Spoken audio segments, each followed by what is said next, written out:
এতবার পারছে কেউ আমার একটা লাঠি না দাও তো। আব্বা কি হয়েছে বিষয়টা আগে শুনি। বড় ভাই তো আর খামোখা কাউরে মারা মানুষ না। চুপ কর। আব্বা ওনাকে হাত তুলবে না। আমি না তোর এত বড় সাহস, তুই তোর শ্বশুরের ধমকাস, গাড়ি পরিবারের মাথায় ধমকাস তুই। আম্মা এই মিম চুপ কর। আম্মা ধমকাই নেই, তিলটা তাল বানায়েন না। এতক্ষণ যদি চিল্লায় না থামাইতাম সালাউদ্দিনের মাইরা রক্তাক্ত করে ফেলাইতো।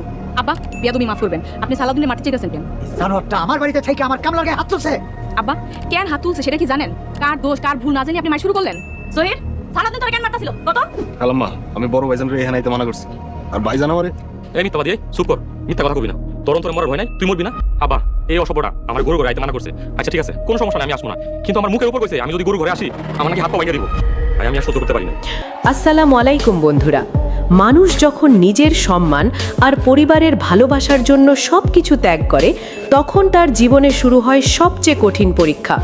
একদিকে সম্পত্তির লোভে অন্ধ হয়ে যাওয়া মানুষ, অন্যদিকে ভালোবাসার জন্য সব হারাতে রাজি এক সাধারণ যুবক। সালাউদ্দিনের জীবনও ঠিক এমন এক মোড়ে এসে দাঁড়িয়েছে। হাজার কোটি টাকার সম্পত্তি তার সামনে হাতছানি দিলেও সে স্পষ্ট ভাষায় বলে দিল, আব্বা যদি নিজে হাতে আমারে মাফ কইরা সম্পত্তি দিতে চায় তাও আমি ওই সম্পত্তি নিমু না। আমার কাছে আমার স্ত্রীর সম্মান আর আমার বিবেকই সব থেকে বড়। এদিকে বাড়ির ভেতরে শুরু হয়েছে আরেক নতুন ঝড়। আলাউদ্দিন ফাতেমার জন্য পাগলের মতো ছটফট করছে। তাকে ঘরে বেঁধে রাখা হয়েছে, কিন্তু সে চিৎকার করে বলছে, আমারে ফাতেমার কাছে যাইতে দেন, নাইলে আমি এই বাড়িঘর জ্বালায় দিমু।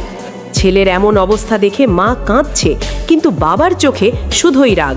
তিনি সিদ্ধান্ত নিয়েছেন যত দ্রুত সম্ভব ছেলের বিয়ে দেবেন, কারণ তার বিশ্বাস এই রোগের একটাই চিকিৎসা, আর সেটা হলো বিয়ে। অন্যদিকে সালাউদ্দিন জীবনের প্রথমবারের মতো নিজের পরিশ্রমের সম্মান পাচ্ছে। মাত্র কয়েক ঘন্টার কাজের জন্য 2000 টাকা হাতে পেয়ে সে অবাক হয়ে যায়। তার মনে হয় এত টাকা সে পাওয়ার যোগ্য নয়, কিন্তু মেম্বার সাহেব তাকে বোঝান মানুষের মজুরি কাজের ধরন অনুযায়ী হয়।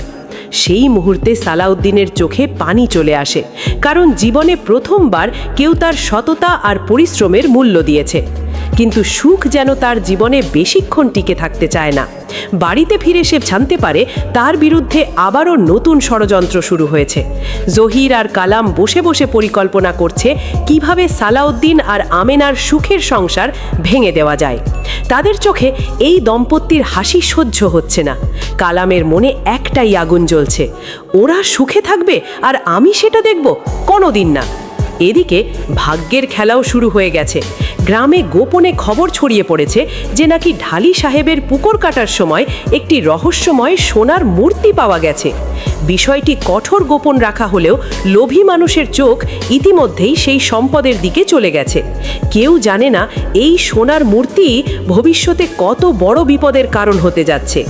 তারই মধ্যে ঘটে আরেক ভয়ঙ্কর ঘটনা। গোয়াল ঘরে গিয়ে বড় ভাইয়ের সঙ্গে জহিরের তর্ক শুরু হয়। কথার এক পর্যায়ে পরিস্থিতি এতটাই উত্তপ্ত হয়ে ওঠে যে মারামারি শুরু হয়ে যায়। পুরো বাড়ি ছুটে আসে। সালাউদ্দিনকে দোষী বানানোর জন্য সবাই উঠে পড়ে লাগে। কোনো তদন্ত নয়, কোনো বিচার নয়, সরাসরি রায় ঘোষণা করে দেওয়া হয় 3 দিনের মধ্যে এই বাড়ি ছাড়তে হইব। এই কথা শুনে আমেনার বুক কেঁপে ওঠে। সে জানে না 3 দিন পর তারা কোথায় যাবে, কিভাবে বাঁচবে। কিন্তু সালাউদ্দিন শান্ত কণ্ঠে বলে, আল্লাহর জমিন অনেক বড়, কোনো না কোনো গাছতলার নিচে হলেও আল্লাহ আমাদের জন্য জায়গা রাখছেন। কিন্তু সত্যিই কি তাদের জন্য কোনো আশ্রয় অপেক্ষা করছে, নাকি নতুন কোনো ষড়যন্ত্র তাদের জীবনের শেষ আশাটুকুও পেরে নেবে? আর যে সোনার মূর্তির কথা সবাই ফিসফিস করে বলছে, সেটার রহস্যই বাকি। সেই রহস্যের সঙ্গে সালাউদ্দিনের ভাগ্যের কোনো সম্পর্ক আছে? পরের পর্ব দেখতে চোখ রাখুন আমাদের সঙ্গে।